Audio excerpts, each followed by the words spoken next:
Breaking news mga kababayan, bansang Cuba, naghahanda ng gera laban sa Amerika.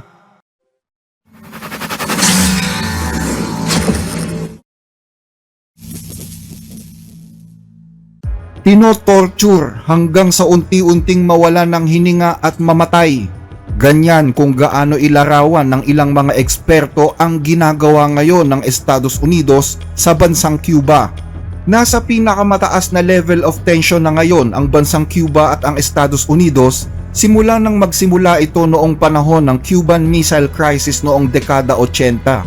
Sa pinakahuling pulong ng gabinete sa White House patungkol sa estado ng Cuba, masyadong seryoso ang sitwasyon.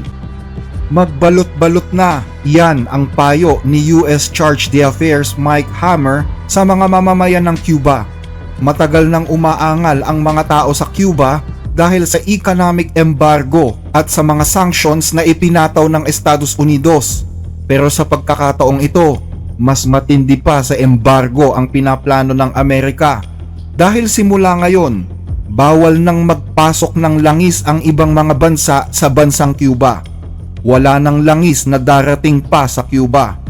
Cuba's oil supplies are choked and now reserves are also drying up. US President's oil embargo is pushing the country in the dark. Now Cuba's survival chances have turned grim. Sinubukang tawagan ng media ang State Department ng US tungkol sa nakakatakot na balitang ito, pero wala sa kanila ang maglakas loob na magsalita o magbigay man lang ng komento.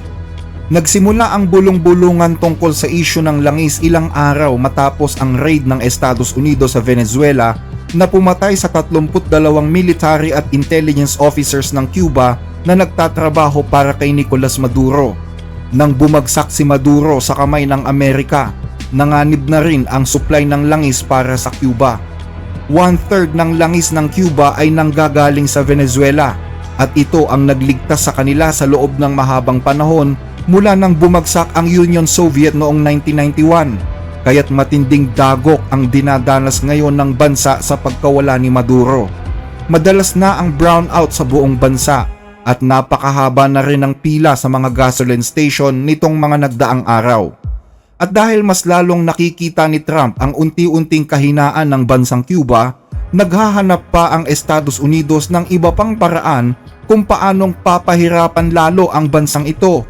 Minsan nang sinabi ni Trump sa kanyang post sa social media ang ganito: "Nabuhay ang Cuba sa loob ng napakahabang panahon gamit ang napakaraming langis at pera ng Venezuela. At bilang kapalit, ang Cuba ang nagbibigay ng security services para sa dalawang huling diktador ng Venezuela. Pero hindi na ngayon. Karamihan sa mga Cubans na yon ay patay na dahil sa paglusob ng US noong 1 linggo. At hindi na kailangan ng Venezuela ang proteksyon ng mga kawatan at extortionist na bumihag sa kanila sa loob ng maraming taon. Nasa panig na ngayon ng Venezuela ang Estados Unidos ng Amerika, ang pinakamakapangyarihang hukbo sa buong mundo para protektahan sila. At poprotektahan namin sila. Wala nang pera o langis na papasok pa sa Cuba. Zero. Ang maipapayo ko na lang ay makipagkasundo kayo bago mahuli ang lahat. Salamat sa inyong atensyon sa bagay na ito." Kaugnay nito, isa sa mga pinag-aaralan ngayon ng White House ay ang pagpapadala ng naval blockade sa mga dagat na sakop ng Cuba para harangin ang pagpasok ng kahit anong kalakal na langis. Kapag naaprobahan ito, ito na ang kauna-unahang beses na gagawin ito ng US laban sa Cuba. Ayon sa Deputy Foreign Minister ng Cuba na si Carlos Fernandez de Cosio, ito na marahil ang pinakabrutal na gagawin ng US laban sa isang bansang nananahimik at wala namang inaaway na sinuman. Hindi magso-survive ang Cuba. Yan ang naging sagot ni Pangulong Donald Trump nang tanungin siya tungkol sa kasalukuyang sitwasyon ng bansa. Ayon pa kay Trump, hinug na ang Cuba para pabagsakin. Sinusubukan ba ninyong sakalin ang Cuba? Pakiulit? Sinusubukan ba ninyong sakalin ang Cuba? Hindi ko alam. Medyo mabigat ang salitang sakalin eh. Ang Cuba ay isang bumabagsak na bansa at dapat silang kaawaan. Masama ang naging pagtrato nila sa mga tao. Marami tayong mga Cuban American na talagang pinagmalupitan at malamang ay gusto na nilang bumalik. Hindi ko sinusubukan pero mukhang hindi na nila kakayaning mag-survive dito. Sa tingin ko, hindi na magtatagal ang bansang Cuba. Ang Cuba ay handa na sa pagbagsak. Ang Cuba ay mukhang babagsak na talaga. Hindi ko alam kung paano nila kakayanin yan. Pero ang Cuba ngayon ay wala ng income. Lahat ng income nila ay nanggagaling sa Venezuela. Galing sa langis ng Venezuela. Hindi na sila makakakuha niyan. At ang Cuba ay babagsak na literal. At napakaraming Cuban Americans na matutuwa ng husto dito.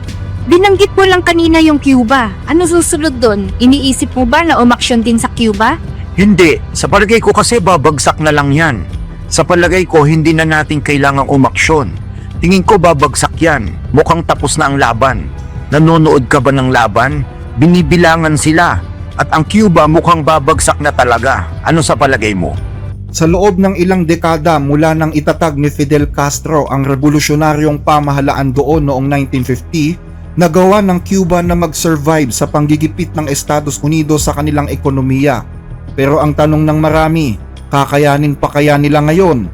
Kay Pangulong Trump na ba magtatapos ang kanilang pagmamatigas? Lingid sa kaalaman ng marami, ang ginagawa ni Donald Trump laban sa Cuba ay naaayon sa batas. Ito ang susi para muling umunlad ang ekonomiya ng Cuba batay sa sistemang tinatahak ng mga Western countries. Ano ang komento mo na nababahala daw ang Havana sa operasyong ginawa kay Maduro na nagpapalakas ng mga espekulasyon na ang Cuba naman ang susunod na pagtutuunan ng administrasyong ito? Pwede mo bang ipangako sa publiko na isasantabi ninyo ang regime change sa Cuba? Regime change? Ay hindi. Sa palagay ko gusto naming makita na magbago ang rehimen doon. Gusto namin yon. Hindi ibig sabihin na kami ang gagawa ng pagbabago pero gusto naming makita na magbago ito. Walang duda na malaking pabor sa Estados Unidos kung ang Cuba ay hindi na pinamumunuan ng isang autocratic regime. Pero alam mo ba kung anong ibig naming sabihin na regime change? Hindi ibig sabihin nito na may gusto tayong paupuin dyan na iba. Ang ibig nating sabihin na regime change ay ang paggamit ng kapangyarihan ng Estados Unidos, kadalasan puwersang militar. Pero pwede ring ibang uri ng puwersa. Hindi ko rin sinasabi na hindi pabor sa atin ito. Ang punto ko ay hindi ibig sabihin gusto natin ng ibang gobyerno. Ang tanong ko ay inuumpisahan na ba ninyong pabagsakin ang rehimen ngayon doon? Oo, pero alinsunod naman sa batas yon. Ang Helms-Burton Act, ang embargo ng US sa Cuba, batas na yan. Nasa batas yon na para maalis ang embargo, kailangan talaga ng regime change. Gayunman, nagbigay si Pangulong Trump ng choice para sa Cuba kung gusto nitong makaiwas sa pinakabrutal na paraang magagawa sa kanila ng Estados Unidos.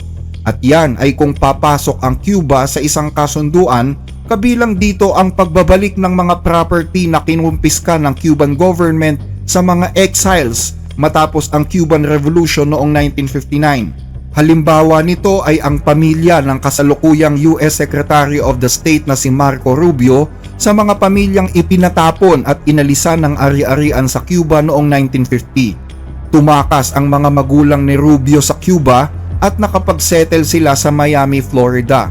Sa isang memoir, isinulat ni Marco Rubio na pangarap niyang makita na mapabagsak ang pamahalaang itinatag ni Fidel Castro at pangunahan ang mga taong ipinatapon sa kanyang bansa. At tila sa pagkakataong ito ay matutupad na nga ang matagal na pinapangarap niya. Well, titingnan natin kung anong mangyayari sa Cuba. Meron ba ditong interesado sa Cuba? Konti lang sila Hindi para sa mga taga-Cuba ang silid na ito pero okay lang yon. Marami sa kanila ang nagkalat dyan sa paligid lalo na sa Miami. At ang Cuba malapit na rin bumagsak yan. Pero tila hindi matatanggap ng pamahalaan ng Cuba ang mga kondisyones ni Trump at nangako na hinding-hindi sila papasok sa anumang pakikipagnegosasyon sa Estados Unidos. Nangangamba naman ang ilang mga analyst na kung hindi masusunod ang kahilingan ni Trump, posible anya na hindi lang nito pigilan ang pagdaloy ng langis ng Venezuela papuntang Cuba, kundi tiyak na pagbabawalan din ni Trump ang Mexico para huwag nang magpadala ng langis papuntang Cuba. Kapag nangyari ito, Hindi daw mai-imagine kung gaano kalaking pinsala ang pwede nitong magawa sa bansang Cuba. Ayon sa isang energy analyst, kapag tuluyang pinatay ang gripo ng langis para sa Cuba, walang duda na babagsak ang ekonomiya nito. Walang langis, walang ekonomiya. At hindi nga nagkamali ang mga eksperto dahil kamakailan lang naglabas ng desisyon si Pangulong Claudia Sheinbaum ng Mexico kung saan iniutos niya ang ganap na paghinto ng supply ng langis sa Cuba. Ang Mexico pa naman ang pinakamalaking oil supplier nila. 44% ng langis ng Cuba ay galing sa Mexico, habang 34% naman ang galing sa Venezuela ayon sa ulat na nakalap noong 2025. Nagbanta si Pangulong Trump na magpapataw siya ng dagdag na taripa o buwis laban sa sinumang bansa na magbebenta ng langis sa Cuba.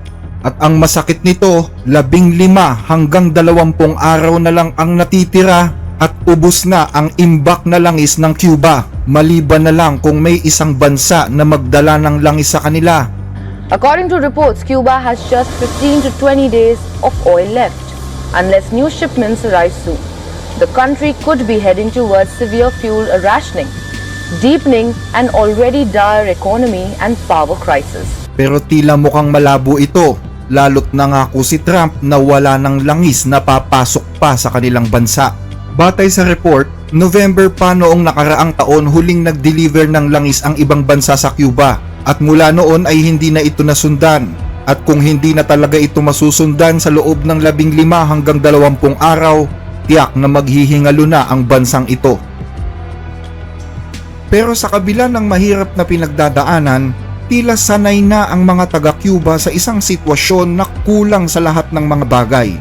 Dahil total naman daw, ilang taon na nila itong pinagdadaanan.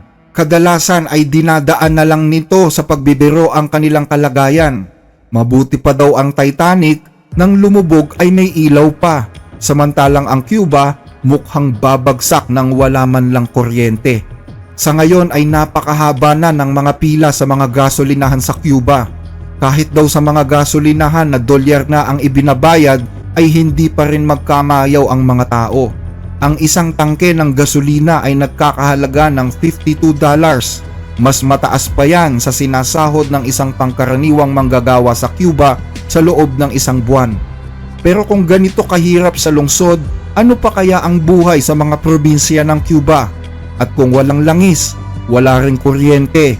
At kung walang kuryente, wala ring internet connection.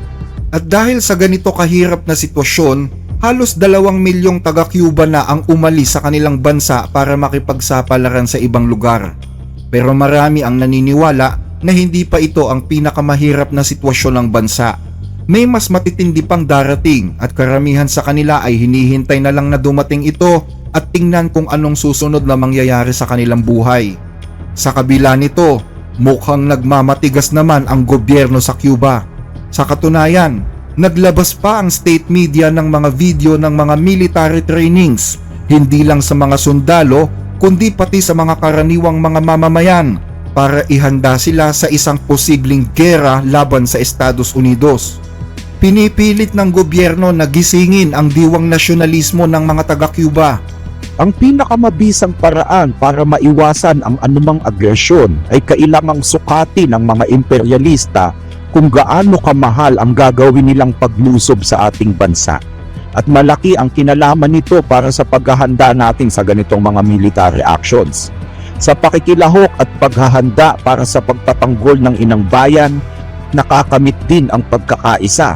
At kapag tayo ay nagkakaisa, magwawagi tayo ayon na rin sa ipinakita ng kasaysayan. Ito ang mensahe na gusto naming iparating bilang pagkilala sa matagumpay na pagsasanay na ito. Binabati namin ang mga pinuno, mga opisyal na nag-organisa nito at lahat ng aming mga mandirigma mula sa Revolutionary Military Force, mga Militia Territorial Force at Defense Unit dahil sa paghahanda na kanilang ipinakita. Inang bayan o kamatayan, magwawagi tayo. Sa katunayan, nang iuwi ang 32 Cubans na namatay sa paglusob ng US sa Venezuela, binigyan sila ng gobyerno ng isang engranding pagsalubong bilang mga bayani.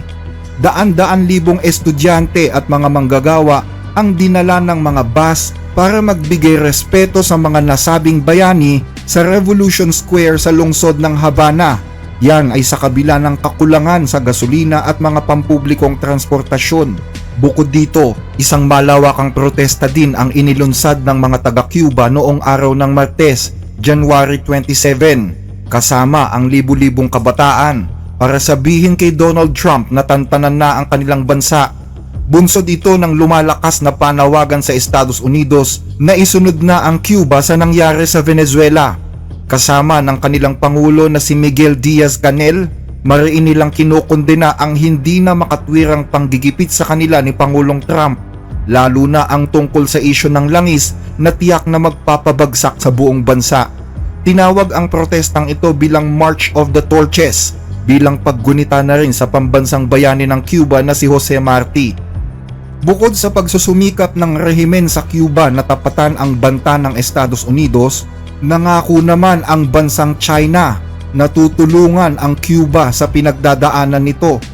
Napag-alaman namin na sumagot na ang Ministry of Foreign Affairs ng Cuba tungkol sa isyong ito at sinabi nila na ang mga ginagawa sa kanila ay isang malupit na panunupil laban sa isang mapayapang bansa na walang kinikimkim na galit sa kahit na kaninong bansa. Nagpapatunay ito na ang Estados Unidos talaga ang nasa likod ng mga problemang pang-ekonomiya sa Cuba. Nababahala na musto ang China at kinukondena ang mga hakbang ng US at nananawagan kami sa Estados Unidos na itigil ang pagkakait sa mga taga-Cuba ng karapatang na buhay at umunlad, ihinto ang pagpapahina sa kapayapaan at katatagan ng rehiyon, itigil ang paglabag sa international law at agad na alisin ang mga blockade at mga sanksyon sa Cuba. Ipagpapatuloy ng China ang pagbibigay ng suporta at tulong sa Cuba sa abot ng aming makakaya at natitiwala kami na sa ilalim ng matatag na pamumuno ng partido at pamahalaan sa Cuba, tiyak na malalampasan ng mga taga-Cuba ang pansamantalang paghihirap na ito. Baka pwedeng humiling sa inyo ng like sa ating mga video, lalo na po kung nagugustuhan ninyo ang ating mga talakayan. Malaking tulong po ito hindi lang sa ating channel, kundi maging sa mga kababayan nating sinusuportahan nito. Maraming salamat po mga ka-blessed.